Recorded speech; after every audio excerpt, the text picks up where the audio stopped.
How's everybody doing today? Good. Very good. So I just want to come on and go ahead and get started. Thank you for everyone who's watching, who came out to support. We really appreciate it. This is going to be a very interesting topic, the betrayal. We all have somebody who has betrayed us in life. Um, and I'm just going to start out with introducing. We have Ambria. Ambria is a marriage coach, and she's also the mother of two children, and she's been married for 20 years. So thank you for showing up, Ambria. Um, Tamara is a young adult. She's still single currently. And I really appreciate her showing up and spending some time with us, older people. So thank you, ma'am. Appreciate that. So we're going to go ahead and get started. And today, what we're basically talking about is one of the articles or one of the devotionals out of the book Blinded by Sight, The Flip Side. I guess I should introduce myself, huh? I'm the author, Lisa Keeton. I'm also married and I have a blended family. And so I've been married for 15, it'll be 15 years pretty soon in May. And I have 5 children and 8 grandchildren. And so we'll be talking a little bit about the different aspects of family. So let's get started. Um, so we're going to talk about Rachel and Leah out of the two sisters' pain from the book Blinded by Sight, The Heart Matters. And the story starts with actually Rachel has died. She just gave birth to her son, and Leah is reflecting back on their relationship and the things that they went through and the changes they went through. And a lot of the changes that they went through because the father forced them both to marry pretty much the same man, and Jacob. But just like Leah and Rachel, Jacob was also a victim because the father got him drunk and he gave him Leah instead of giving him the woman he truly wanted to marry, which was Rachel. And so Jacob ended up working 14 years for the both of them. So we're going to go ahead and we're going to talk about the things that Rachel went through, the problems that it caused, and stuff like that. Rachel felt, or I should say, I'm sorry, Leah felt rejected, jealous, and unloved during this whole relationship. And it caused a lot of problems with her and her sister's relationship, and also with some of the kids' relationship. What we're going to talk about today is mainly the two sisters and how we currently to our life now. So basically, how we relate that to is, we as women sometimes get into relationships with, men that aren't necessarily healthy for us or don't necessarily give us what we need in life. And so we're going to talk about that, and we're going to kind of focus on that aspect, even though we know that Jacob was also the victim in this relationship. So we're going to start out just with like a simple question, and we want to just talk about how someone has possibly made decisions for you that weren't in your best interest and was for their best interest. So we're just going to start out with that question. Can I start? Yes. Yes. I want to say that I thoroughly enjoyed reading through the story in the book, and one of the primary reasons was that it was so easy to relate it to your own life. I think sometimes when we're reading the biblical stories directly from the Bible, it's difficult sometimes to kind of put yourself in it, but this helps you put yourself right up in it. So thank you, Author Lisa, for Thank that. you. So in reading the story, I kept finding it. Even though I was trying to relate it to different situations in my life, um, I have this weird thing where I oftentimes will relate things that happen in my life or things that I'm reading or experiencing with songs or movies. And so the first thing that came to mind was The Color Purple and how Mr. or Albert um, went to meet Celie and Nettie's father to ask if he could marry his Nettie. And so when the father said, basically the father was selling them to the highest bidder. So it put me in that same mindset. But thinking about the movie, I was thinking about how he said that Celie was older and she wanted to marry first, but she was spoiled twice. I was an adult when I realized that spoiled meant that she'd had two children. And so the fact that she'd had two children and they were his, even more so made it kind of relate because I felt like he was trying to get rid of her. Like she's spoiled because of me twice. I'm having to feed her and clothe her. And so, go ahead and take her. Then when he said that she's ugly and she won't make you feed her or clothe her, that means you can have her, but I'm done with her. She's ugly. And um she's been spoiled twice, so take her off my hands. But Nettie, you flat out can't have, not now, not never. And so that made me think about Rachel and how just putting the two together, that was the first thing that came to mind for me. And so if you've seen that movie, the whole thing, just even thinking about it now, just sends a sharp pain through my neck because I'm like, this is how we're gonna get rid of our daughter that you think is unattractive. So yeah, that's what I associated that with. And that's kind of like Rachel and Leah because they said Leah wasn't as pretty as Rachel. And Right. so, the father probably was trying to get rid of her. You never know what his thought pattern was because he was like, oh, she's the oldest. She has to be married first, which, Jacob was like, why you never told me that in the beginning? Because he probably would Right. have never agreed to work in those first 7 years. So that was abusive right there for him. Right. Right. But then I would think that, and back then, I guess women didn't have a whole lot to say, that Leah would have not wanted to marry somebody who was in love with her sister. But sometimes you don't have a say, or people make decisions for you that you don't necessarily aren't for your best interest. Right. True. I would say for me, with my long, extensive 22 years of living, I would say I haven't had much experiences when it comes to people making decisions for me, but I will say now that you said that, Ambria, the color purple, as many times as I've watched the movie, I see how a father's decision can affect the whole household and how it can affect our perspectives of as a woman.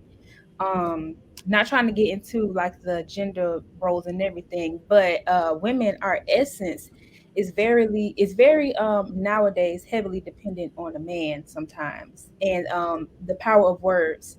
So I'll just say, without having someone making decisions for me, I have made some decisions that were heavily influenced by others.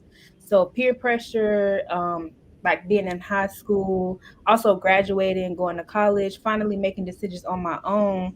Yet having my parents, my mother telling me some things just to try to keep me out of going down the wrong path, or but just still trying to learn my way around. Being a new teenager, just having this more like freedom, this responsibility of taking care of my own temple myself, but not having the wisdom to do so. So I was still ignorant in some ways, so I can't really connect in the way that someone has made decisions for me, but I definitely say I have had the experience of someone trying to at least lead me on the right path. That makes sense. Okay. So I have two examples of where somebody else has made a decision for me. And this is, of course, in my past before I was married and I was out there in the dating scene. So this one guy that I dated, and it was very short lived. We hadn't even been dating that long. He gave somebody else my phone number, told them what I did for a living and like web design and stuff like that, and had the lady call me, and the lady called me and she's talking to me and I'm like, what are you talking about? How did you get my number? Who are you? I had no clue. And she's like, he never told you? And I'm just like, he never said anything to me. And so I said, can I just, get back with you? And so I called him and I'm like, what's going on? And pretty much his response was, you don't have anything to do anyway. Well, needless to say, that relationship ended right there that day because I'm just like, if you're not communicating and we're just starting to go out, then I can't imagine what this is going to be like later on. Right. And the fact that he was already divorced, and I don't know what happened in his first marriage, but if that was any indication, then it was very understandable. Mm. So that was one example. The other example that I had was I went out with this guy for a couple of months. We seemed to get along great. He was in the Navy. He was a military guy. Um, he was always, took me out, wined me, dined me, went to the movies, just, a good relationship. At least I thought it was building on a good relationship. And then the holidays happened. So during Thanksgiving time, he disappeared. And, I didn't think about anything about it because, sometimes, you're military, whatever, you go home, you visit family, but there was like no contact on his part and I couldn't get in touch with him. So I was like, okay, you know what, no big deal. He came back. I'm thinking, fine, everything's good. We started seeing each other again. And then Christmas rolled around. So he disappeared again. No contact. I couldn't get in touch with him. And one day I was just sitting down, and me and my girlfriend was sitting there, and we were just talking. And she just got quiet, and she looked at me, and she was like, you know what? She was like, he's married. She said, because there is no reason why he would disappear for Thanksgiving and Christmas and not have any contact with you. And so at that time, I was doing my reserve duty, and I was living in California, and I had to fly back to Maryland to do my reserve time. And I got to Maryland, I got situated, got set up, and then he started calling again. And I was like, "Do you have something that you need to tell me?" And he was like, "No, I don't have anything." And I'm like, "Yeah, you have something that you need to tell me." And he was like what? I said, "The fact that you're married." He was like, "How do you know?" And I'm just like, so you made this, my intention was never to ever marry or date a married man because I've always believed in you reap what you sow. And so I was just like, you took that decision away from me. You took my choice away from me. You took, all my rights away from me and you made this decision. I'm like, we're not even married. We don't, we're not even talking about getting married. You can't even get married because you're already married to somebody else. But you were playing this game and that was just completely wrong. So that's my take on people making decisions for you and not giving you an option to say what you need to say or to be a part of that decision or to give you even the right. So it's taken away from you, which is not good. So can I ask? I want to ask a question. How did that make you feel? Like when that person made a decision for you, and the especially the Thanksgiving and Christmas. How did that make you feel? Like and also how did you have the courage to say something? Because some women don't. Some women believe that silence is the best answer. So because they want to not seem not controlling, but they want to let things just be, because sometimes they want it so bad, or they want that connection, that affection, that they'll get it from anywhere. And but we know that all attention isn't always good attention. So Right. what gave you the courage to say, you know what, no, even though yeah, he may be possibly he may be a good guy if he wasn't married. Like what gave you the courage to say, no, I'm not even going to take it there? Okay. So this is before Christ. Definitely before Christ. So I'm just going to tell you my response at that time. My father made a statement to me at one time before he passed. And he said, you'll never get married because you're too independent. Hmm. Okay. So that was the statement he made. So I've always had that independent streak. I've never felt like I actually needed a man to make it in life. I always had my own career. I always had my own, finances. I've always had my own stuff together, my act together. And so I didn't necessarily have a need to have a man. Now I wouldn't mind. I wanted to have a man because you know what? We can share life together and we can do things together. But I didn't need a man in, the way some people do. And so I was pretty strong willed, and I could still be pretty strong willed. But I was just pretty, self sufficient as far as being able to take care of myself. And that's what made it easier for me to say no and walk away. And I walked away from a lot of stuff. Hmm. And maybe some stuff was good for me that I shouldn't have walked away from. But then there's times when um, I have walked away from stuff and, you not know whether it's good or bad. I would say no first. And I still say no first a lot of times now. And then I'll think about it. And I'm like, well, you know what, Lord, should I have said yes? And sometimes I do go back and I'll correct myself. But my first response is usually no. Right. Okay. It's a blessing for you to be able to just cut something like that, Yeah. to Mm, be able to separate the emotional attachment from what you know is going to be best for you because of the independence and just walk away. right. That's a rare that's a rare gift. And that's why I asked, like, what courage, what did you have then? Because I know personally, I went through a situation where it was hard for me to say no and to gain like my power back of making a decision myself. So it just was something that popped up in my head, was like, well, how did you get that courage? Because sometimes it takes women years, Yeah. to even say something, you know, even if it's not no, but to just like speak back, just to stand in their place and not, getting off their post. So I just want to know a little bit more about that, because some women actually need to hear that, men and women, to be able to stand confident in where they are and who they are as well. And I'm not saying it's you have to do what's right for you. Um, Right. I watched my mom and dad and their relationship, and my dad worked, but my mom also worked too. But then my mom was responsible pretty much for a lot of the stuff in the household, even though she had a job outside the household. And I was like, there's no way in the world. It's a shared responsibility, cooking and cleaning and doing all the stuff and helping with the kids and stuff like that. It's all shared. And not to say that my father didn't share in some of that responsibility. He did, but I couldn't stand when he cooked because he would use like every pot in the kitchen. Then we would have to clean up. But he would cook and he would clean and stuff like that. But the majority of the responsibility, was my mom's. And even though she had a job outside the house. And so that was, and I think that helped me with a lot of my independence, just thinking, mm-mm, mm-mm, I'm not going down that road. I'm not, yeah. It's not going to be like that. You're not going to make all the decisions for me. And I'm learning now slowly in church that the man is the head. And so I've had to make some adjustments in my marriage to not, disrespect my husband in that way, to give him that authority to make the final say. Do I always agree? No. Am I always submissive? No. Do I still speak my mind? Yes. So, it's still a work in progress. So that's where we at with that. And I'm sure Ambria, I've talked to her and she's a marriage marriage coach. Know all about it. Yeah. I too have had to learn to appreciate male authority. And it's a wonderful thing when the person with the authority is using it right. Yes. Right. Yes. Yes.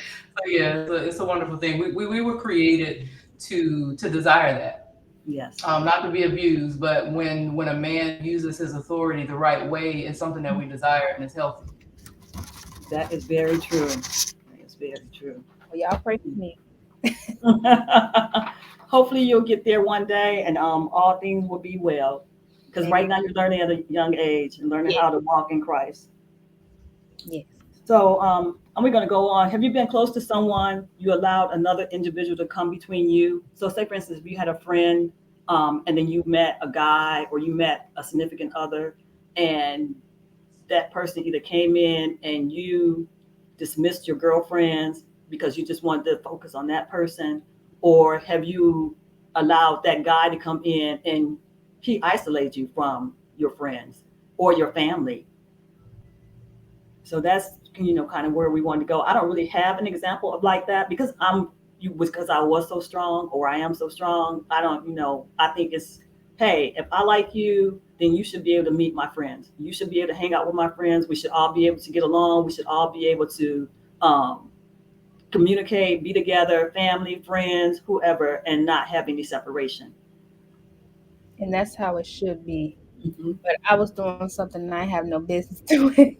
So it was, for me, I tried, in my experience with that little situation that I was going through, I tried to keep it a secret, but I kept it a secret the wrong way, which I don't know why I did that. But I definitely can recall when I was with my friends, and I've been friends with them for 5 plus years. So we know each other. We talk to each other all the time. Like at that time, because I had just graduated high school, so we were still like just trying to figure out what we were doing, where we were going to go, our career paths and things and such. And then I met a guy, and I just allowed his influence of like all of who he was to just pour out on me, and I just went wherever he went. And it definitely took a toll on me, because even my mother, and me and her are really close. Even she told me that things have changed drastically within our relationship. Oh, wow. But I was so taken away that I didn't really care about what she was saying to me. It was like like a some type of power. I don't know, but it was definitely strong enough to isolate me from the ones that I cared about. And I didn't notice that until a year later. And I did go back and apologize to them and corrected my behavior and ask for their forgiveness. It definitely changed my perspective of boundaries, Yes. um, allowing people to come in and out, like how they should come to me and how I should come to another person. It changed my perspective of how I view myself as well. That I am not just a woman, but I'm a woman of God. Mhm. So I should treat myself with respect. He allowed me to have this temple to represent Him. So then I didn't know that because I definitely was ignorant, very gullible, and very naive. But now, as the years go by, and as God has put me in more situations to show myself clear to other people who are maybe going through the same things, like younger people my age, little cousins, or just going through their little puppy love phase or whatever. I now have that experience to tell them, like, hey, you don't want to go there. You don't want to ruin, your close friends, the relationships, because you don't know where God is going to take you all. Maybe do some networking, some businesses together, and you just don't want to ruin that friendship. So I can definitely say boundaries of was something that I'm still working on, but He gave me more clarity of what that is and what it's like. Okay. So how did you get out of that relationship? Woo! Oh, I prayer. I didn't know that I was in so much bondage until I got out of it. Right. I didn't know that I was trapped, and I really didn't know that it was a soul tie until um, I noticed that when I look back, I was praying every day. Like I was in prayer, I was journaling a lot. I took a lot of time out for myself. I did isolate myself, but it was for that reason. Right. So it wasn't to isolate again to like just go and do whatever I wanted to, but it was because I was trying to come out. It was because God was definitely breaking the chains, and I just it was so much that I was releasing anger, bitterness, shame, guilt, and I just didn't want anyone else to get hurt because I did hurt my mother in the process. Our relationship was a bit fragile, and I definitely hurted myself. So I was clearly trying to hear from God because I definitely didn't want to hear from anybody else who couldn't give me answers. Yeah. So just being in prayer with God and consecration with Him, silence, solitude. It was like I took a sabbatical, yet I was home in this room. So it was a lot of things just going on at once. But definitely prayer helped me get out of that whole mess. So deliverance is what was going on. Ambria, you have anything you would like to add? Um, what I would like to add is that for me in that situation, I think I got married really young. It's considered to be really young now, but I don't know if it was then. But I got married at 24, and so being married then, and we didn't have any premarital counseling. Like now, it's encouraged. Yeah, it's a thing now, but back then it was like, oh, I'm in love or this feels right, let's just do it. And so it's not that old. It was like early 2000s, but still, it was well, kind of back in the day. And I didn't properly sever past ties to old relationships because I just didn't know any better. And so that I allowed that to create a divide in my marriage early on, and that would be my example. I think that there was a lot of work that needed to be done to place boundaries with relationships. Because being at 24, I was still friends with certain people I went to school with, and just had a lot of relationships that I didn't realize were unhealthy, and that I was tied to them in some way, and it didn't allow me to really cleave to my husband like I needed to then. And so when in the first couple of years, when it's supposed to feel like the honeymoon stage, it was us trying to figure out why we did this. We have done this, and it was Mhm. because we hadn't properly severed ties to past relationships and placed boundaries where they needed to be. And so, yeah, that's my example with that. I think sometimes we don't, I got married. I've been married for 15 years. Um, but even That's a with long that, time. I've ran into people who, you know, married couples who tell their spouse that you can't have friends with a single person, or they don't want their spouse hanging out with single people. And because we got married older, or I got married older, my husband has, he was previously married, and he has all kinds of friends, especially from being in the Navy. He has female friends, he has male friends, he has just friends. And he had a life before me, and I had a life before him. And I don't see anything wrong with the opposite sex being friends. I know I was watching Steve Harvey the other day. He made a statement saying he don't have any female friends, and I think that comes with trust. I trust my husband. And there's nothing I could do to ever stop him if that's what he wanted to do. You know what I'm saying?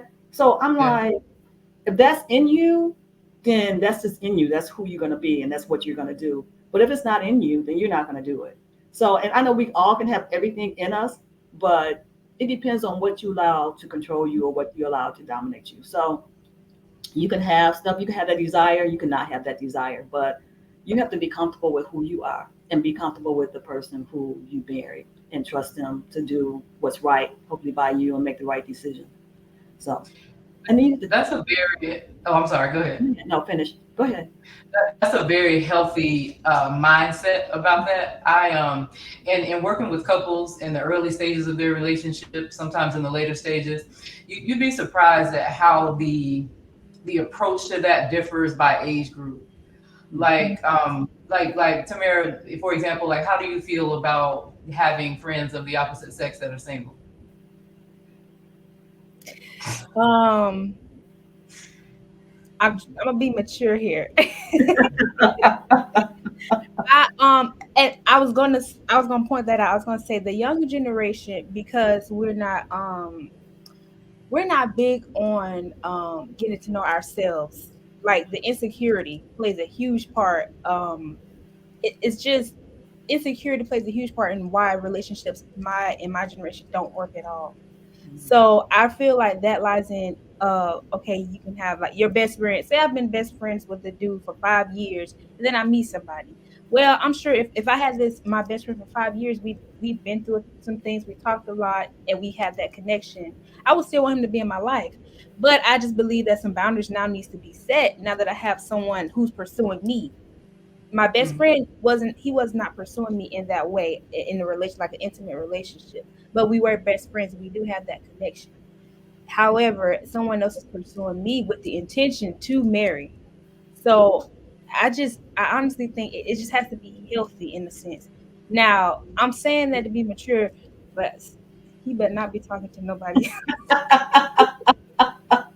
So he couldn't have a girlfriend that he's known his whole life, his whole childhood. That's why I say I'm just not ready, because I'm not. It's like I'm there, but I'm not there. Right. It's just I don't know. It'll have to definitely take like 10 sessions for me to understand that having opposite sex friendships like platonically is okay, but it ain't, sometimes it just don't sit right with me, because sometimes the women, they just a little slick. But like, I mean, I'm 22, so I'm still in that mindset that there's no way that y'all are just friends.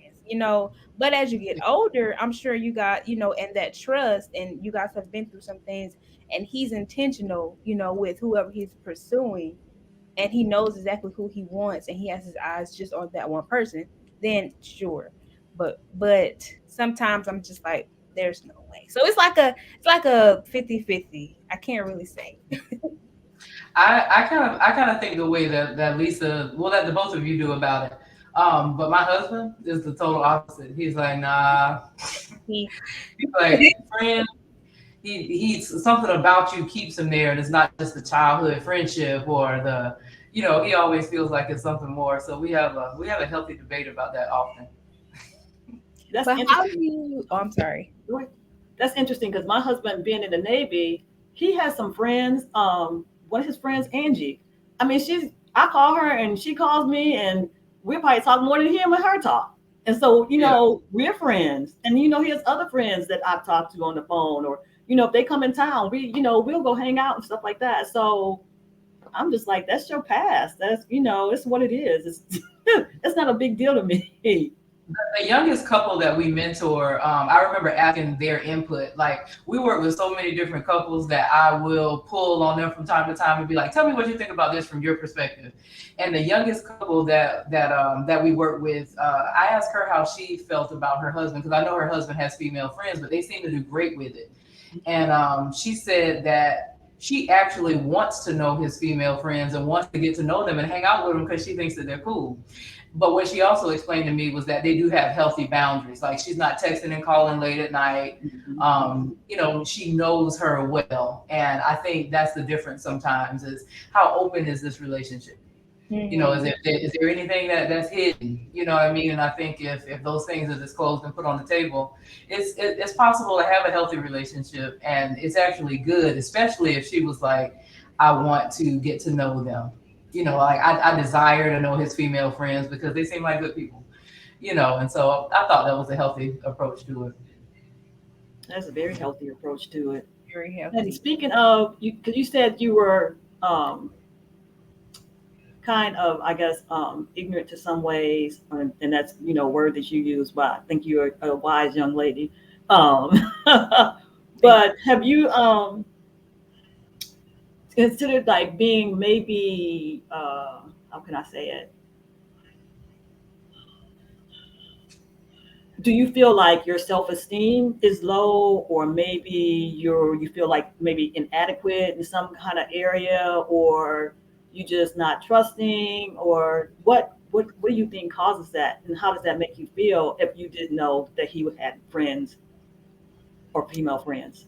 Yes, that's a great question. So I do I have in high school I still do struggle with sometimes with body image. So some insecurities do play along with that, which is why I say we have to, like, this generation, because there's so much that we see, social media, entertainment, Hollywood, all of that. So many body things that we see, like just models, all of the things of what they say we should be. And I took all of that on, and I took up Mhm. on all that weight for a couple of years. I say throughout high school, I saw what people liked, what they didn't like, and I put it all on me. I don't know. I like soaked it all in. So when I was in that situation, the reason why I feel as though I got so soaked up in that is because I wanted to be seen. I wanted to be heard, and I felt I did not have, my parents were not my parents reassured me most of the time. My grandparents. I was in college while, like, doing high school and things, so I got a lot of reassurance from all over, friends and everything. But that was one of my, like, desires, for just someone else of the opposite sex to be to see me, to make me feel as though that I was adequate and was enough, because I just didn't get that from, I didn't get it like how I wanted.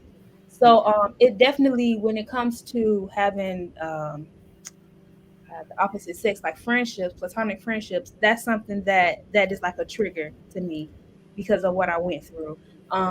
I still can't see how, I can't really correlate on how you could still be friends with someone who's in a relationship, like, and it's, they're married, you're married, like y'all are in there, yet you still have, like your husband say, like there's still something that you're trying to get. I'm not sure.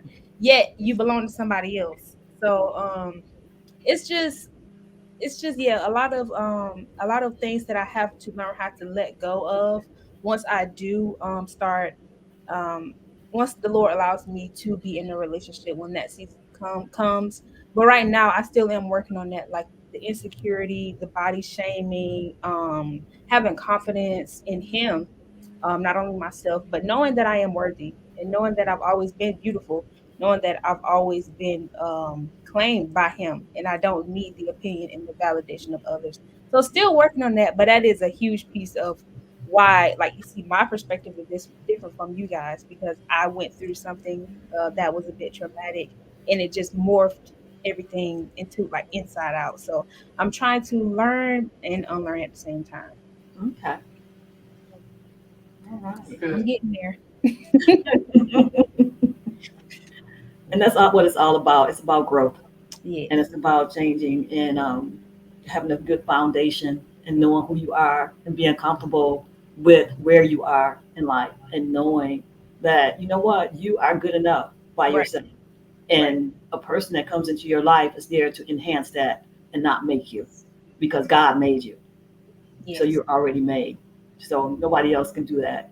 So you just gotta be you. Yes. Authentic. And choosing to love you means loving all of you. Yes. And when somebody is for you, even the things that you're uncomfortable with or don't like, they actually like. I can run through a list of stuff that I don't like about myself, and my husband gives me this look like, "What?" It's like I'm confused. Like I don't even. So yeah, it's you're enough, just like Yes. you are. Well, we're I gonna am. go ahead. I'm Oh, I'm sorry. sorry. Go ahead. No, I was gonna say that I find myself comparing myself to others still, even knowing better. It's like I Hmm. still do it on a day to day, just with society in general, social media, being at work sometimes. I work with people who are much more educated. Yeah. Um, and I at times I put myself in this box like, okay, you're not good enough because your level of understanding isn't here, or um, and I deal with that all the time on a day to day, body insecurities. Um, there's so much that contributes. There's so much in our lives that contributes to why or how we'll compare ourselves to others. And so it's a part of learning to love yourself the way that you are, and to see the good and the greatness in how you were created. Even I this statement always sticks with me, and it's called beautifully broken. And we're broken. I mean, we're broken into little pieces, but it's God makes it something beautiful. And there's beauty even in the brokenness. What we looked at as fractured and a mess is there's beauty in it when he cleans you up. Yeah. Yes.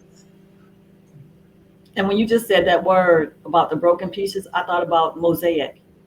You know how the Mm, mosaic, you have all the little different pieces to put together, but when you put it all together, it's just a beautiful piece of work. Yes. And right. that's how we are. We are all God's creation, and we all are a beautiful piece of work. And we have to always remember to love ourselves, because you know what? God loves us. He loved us first. He And does. so we're going to kind of wrap everything up. I'm going to give you guys a chance to say your last, whatever you want to contribute, or however you want to say what you need to say. One last thing I do want to say, I'm glad you mentioned that, Ambria, being beautifully broken. That was actually the first time that God spoke to me. I was here in my room, and I was going through the whole process of like shedding. I don't know if you guys know, like butterflies, like the cocoon. They start off as, and then I was going through the phase of like breaking out. And I remember I was just sitting here crying at my desk. I was studying for my test to become a nurse. And I remember crying because I was like, Lord, why does this have to be so hard? Like, I know I can do it, and I know you didn't place me here to not do it, because you're gonna finish this good work. But I remember my phone, I had broken my phone. It wasn't working. And I was like, Lord, my phone broke, everything just going wrong. And it was like shattered, but it was still working. Like I could still hear phone calls and texts come through. And I just looked up, and I was just silent for 5 minutes. And I looked at my phone. The minute I looked at my phone, I heard him clearly say, I can still use you in your brokenness just as I'm using that phone. I said, you know what? I said, no way, because all of everything that I had just went through, that's all I felt. I just felt broken. I felt misused, misplaced. I just felt unworthy. I felt like just started breaking, but I just felt like trash, like unworthy, like I was just useless, like just toss it out. And when he said that he could still use me in my brokenness, I'm talking about the phone is just shattered, like the back, I don't even know how it came up, but if you try to give it to somebody, they're gonna throw it in the trash, because you can no longer use it as if it was a phone that was clean and not shattered, and it was in pieces, in perfect pieces. So when he told me that, I was like, wow, God, I'm gonna hang on to that word. I hung on to that word for 2 years, and I'm still using that word today. So in everything that makes, like, I feel as though it may go wrong, every mistake I make, I've been forgiven, and I know that in my brokenness, He still uses me. So that's my testimony. Yeah, that's That is good. wonderful. Mhm. Yeah. And so, for me, the book has really helped. This story has just helped me reflect in so many ways. Um, just how we can be in situations and not even realize that we're somebody is controlling things for their good and not for our own. And I'm learning now in life that I'm learning that part of it, that I need to, that what I want is okay, and that it's okay to not allow the actions or the actions of others to dictate what happens to me. And that it's right for me not to want that. And so I'm at this stage of my life. I'm learning a lot that I wish I had have learned when I was younger. But I'm here and I'm learning it now when I was supposed to, and so I'm thankful for that. And I appreciate you all being so transparent. And Lisa, thank you for doing everything that you've done with this book. Thank you. And I'm still learning. A friend of mine came to church today, and I was like, all the stuff the pastor talked about today about marriage. I'm like, wow, I wish I would have knew this when I first, before I got married, so that I could go into marriage with the right set of eyes and in the right way, in the right mindset. And so learning never stops. I'm gonna be learning till I die. Yeah. And it's a beautiful thing to be able to learn. Somebody made a comment, and I was going to read it real quick, and it was actually for, uh, oh, I think I just lost it. I'm sorry. It was for, That was yeah, Tamara. Somebody had wanted to make a comment to you about the scripture and how you were made to love yourself and just love God and not be dependent on somebody else. And I'm not sure. Oh, here it is. It says Scripture tells us that we should remember that we were made to be free. As the Bible says, you, my brothers and sisters, are called to be free. That was in Galatians 5:13. Remember that we should trust in God and ourselves to take care of our needs, not the people we're dating. The things that Tamara is facing are holding her in bondage. God died on the cross so we could be free. So that Amen. was in the comments that was made online. But anyway, just to wrap it up, we gotta each have boundaries, like we Yeah. said, so we can be free, not be tied to allowing other people to control us if it's not what God has for us. To make sure that we know who we are in Christ, to make sure that we continue to love ourselves as He loves us. Um, to to not let anybody isolate you from people, especially not isolate you from your relationship with Christ. If you already have a relationship with Christ, hopefully you find somebody that you're equally yoked with, so that you can work it together. And like me, I didn't know before I got married, so thank God that He's still in the midst of our marriage and stuff like that, and we're working on it and pulling things together.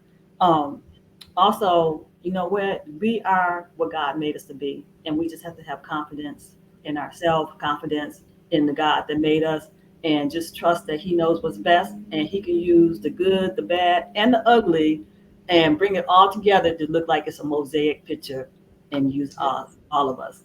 So we just want to thank everybody for coming on. I appreciate you guys' support, and thank you, Ambria, so much for coming out. Thank you, Tamir, for being here with me. And hopefully we can come back again and do this. I know we have some more topics to talk about Leah and Rachel, and some of the things that we were throwing throwing around this morning.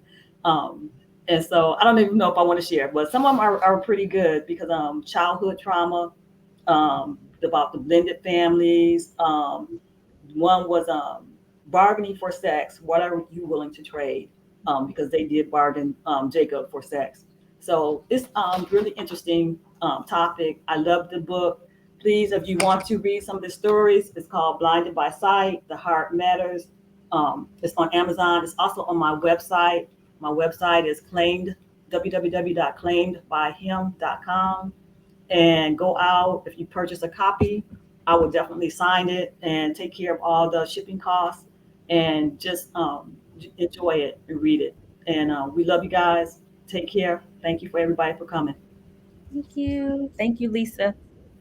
Thank you.